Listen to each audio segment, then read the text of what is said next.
പോരാട്ടം നടത്തി നേടിയ വിജയത്തിന്റെ ദിനമാണിന്ന് ഒക്ടോബർ 29.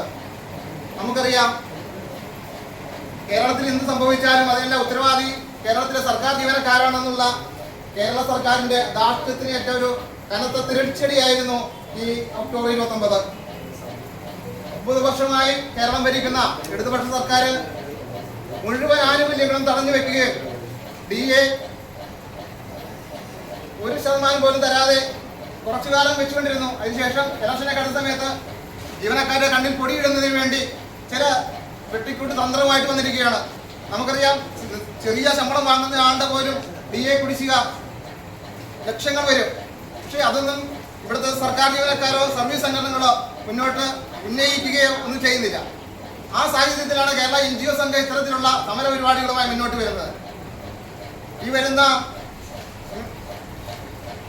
നവംബർ 1-ാം തീയതി ചരിത്രത്തിൽ ആദ്യമായിട്ട് പട്ടാപ്പകല് കേരള സെക്രട്ടേറിയറ്റിലേക്ക് പന്തം കൊളുത്തി പ്രകടനം നടത്തുകയാണ്.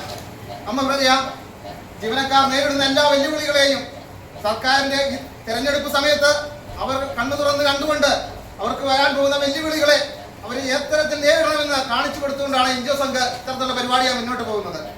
ഈ 1-ാം തീയതി നടക്കുന്ന പരിപാടിയിലും അതുപോലെ തന്നെ ഉച്ചയ്ക്ക് ഈ ശമ്പള സംരക്ഷണ ദിനത്തിനോടനുബന്ധിച്ച് നടക്കുന്ന പ്രതിജ്ഞയിലും എല്ലാ ജീവനക്കാരും സഹകരിക്കണമെന്ന് പറഞ്ഞുകൊണ്ട് നിർത്തുന്നു. നന്ദി, നമസ്കാരം.